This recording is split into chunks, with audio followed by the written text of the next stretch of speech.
블리치 유아바의 기사단 슈테른리터. 그들은 1000년 전 호정 13대에게 패배하고 소울 소사이어티의 그림자에 숨어 복수의 때를 기다리고 있었는데요. 그중 슈테른리터의 일원 반비에타 바스터바이는 과연 얼마나 강력했을까요? 그리고 그녀는 어떤 이야기를 가지고 있을까요? 간디 채널의 블리치 이야기 반비에타 편, 지금 바로 시작합니다.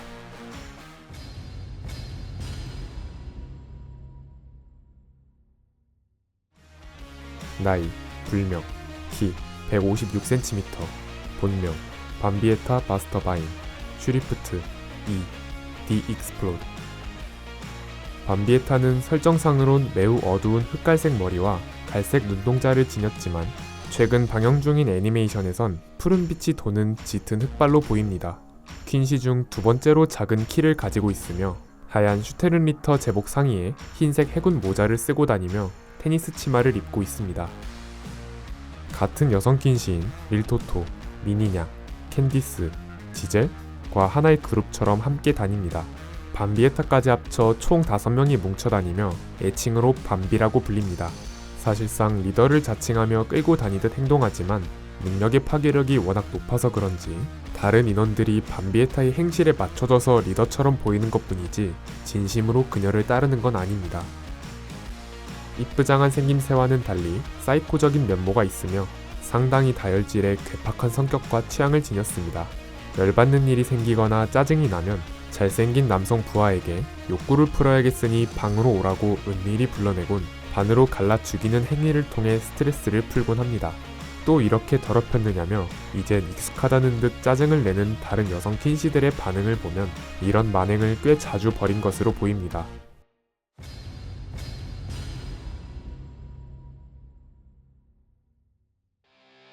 유아바아가 슈테른리터를 이끌고 소울 소사이어티를 침공했을 때 반비에타는 7번대 대장인 코마무라와 조우하게 됩니다. 메달리온으로 코마무라의 마네를 빼앗고 7번대에게 괴멸에 가까운 피해를 줍니다. 하지만 갤류사이의 등장으로 사신 측의 사기가 오르면서 본격적인 대규모 전투가 벌어지려 했지만 샤텐 베라이히 영역 권해에서의 활동 한계로 퇴각하게 됩니다.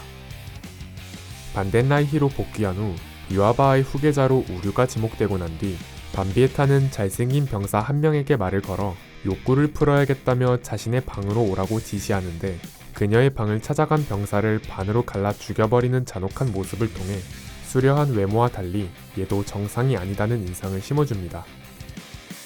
두 번째 소울 소사이어티 침공에 참전했을 땐 4명의 동료와 함께 다녔던 모양이지만 어느샌가 자기 혼자만 남겨두고 보이지 않자 화풀이로 주변 일대를 파괴하려 듭니다. 일대를 쑥대밭으로 만들기 위해 능력을 사용한 직후 코마무라와 신지가 등장해 대치하게 됩니다. 반비에타는 신지의 영무의 능력에 당해 크게 당황했지만 곧바로 풀슈텐 D를 해방해 자신의 능력을 강화시켜 상하, 좌우, 전후 모든 방향에 동시다발적으로 폭발을 일으켜 신지를 무력화시킵니다. 이후 본격적으로 코마무라와 전투를 벌이게 됩니다. 반비에타의 정확한 능력이 밝혀지면서 코마무라가 쓰고 있던 양동이 투구가 부서집니다. 하지만 그 투구 속엔 기존의 코마무라가 아닌 인간화술법으로 변한 모습이 드러나며 마네를 사용합니다. 흑승 청견 명왕도 기존의 모습과는 사뭇 다른 모습을 보여줍니다. 거대한 갑줄을 두른 무사가 아니라 갑옷을 벗은 채 밧줄로 된 허름한 옷차림을 한 모습으로 등장합니다. 반비에타는 자신이 알던 마네와는 다른 모습을 보며 당황했지만 곧바로 코마무라의 마네를 향해 능력을 퍼붓습니다. 하지만 코마무라 일족의 비기인 인간화술법으로 육체는 이미 죽은 상태지만 잠시 동안 불사의 능력을 얻어 코마무라는 공격에 맞아도 피해를 당하지 않게 됩니다.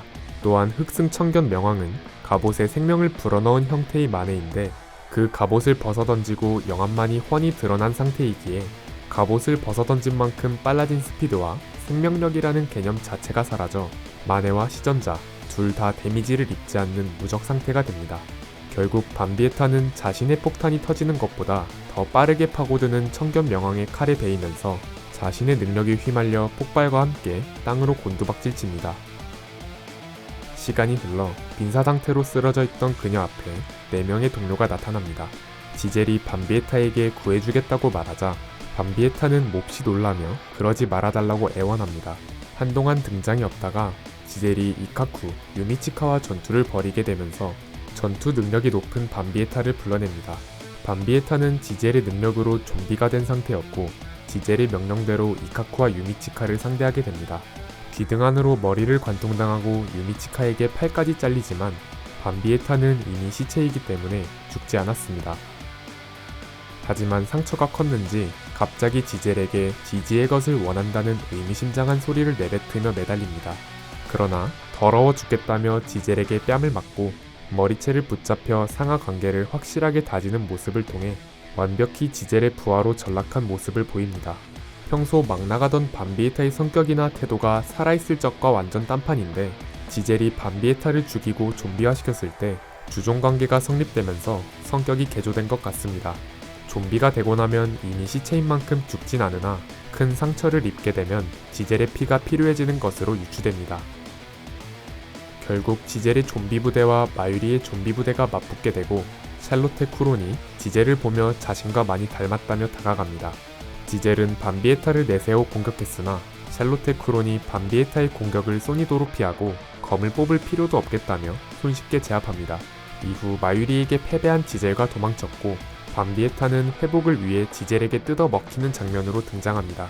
아직 죽고 싶지 않으니 자신의 피를 그만 빼앗아 가달라고 부탁하지만 너는 이미 죽었는데 도대체 몇 번을 말해야 알아듣느냐며 닥치고 자신한테 피나 돌려달라는 지젤에게 머리통이 깨집니다. 완결 이후에 연재된 소설편에서 살아남은 슈테른 리터들이 등장할 때 밤비에타도 함께 등장합니다. 좀비가 된 밤비에타는 체내에 지젤의 피가 얼마나 있느냐에 따라 기존의 지능이나 능력, 성격이 돌아온다고 합니다.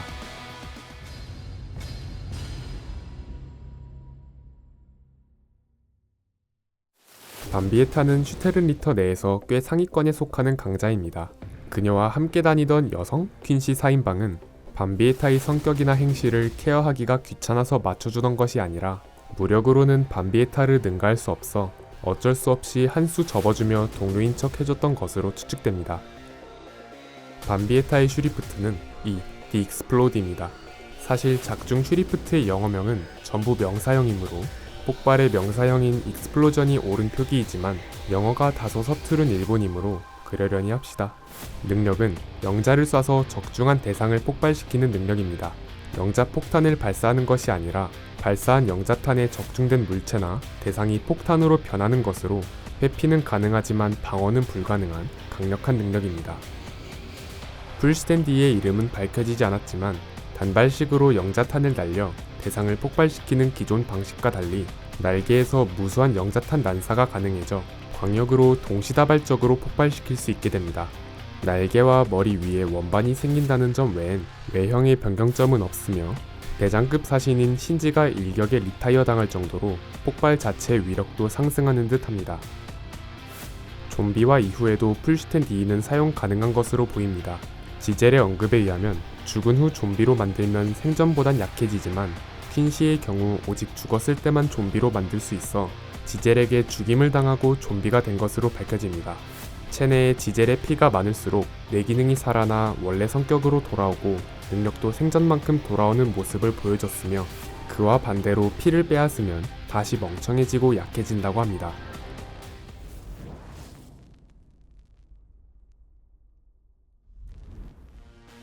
블리치에서 퀸시를 대표하는 미녀로 등장한 밤비에타. 사이코 같은 행적을 통해 그저 외모 원툴의 모습을 보여주기도 했지만 어느 의미론 개성 넘치는 모습을 보여주었습니다. 패배 후 목숨을 잃고 좀비가 되었지만 소설에서도 잠깐 등장하면서 퀸시 중에선 인기가 많은 캐릭터입니다. 현재 방영 중인 애니메이션에서 어떻게 등장할지 많은 기대가 됩니다. 긴 영상 시청 감사드리고 저희는 간디 채널이었습니다. 감사합니다.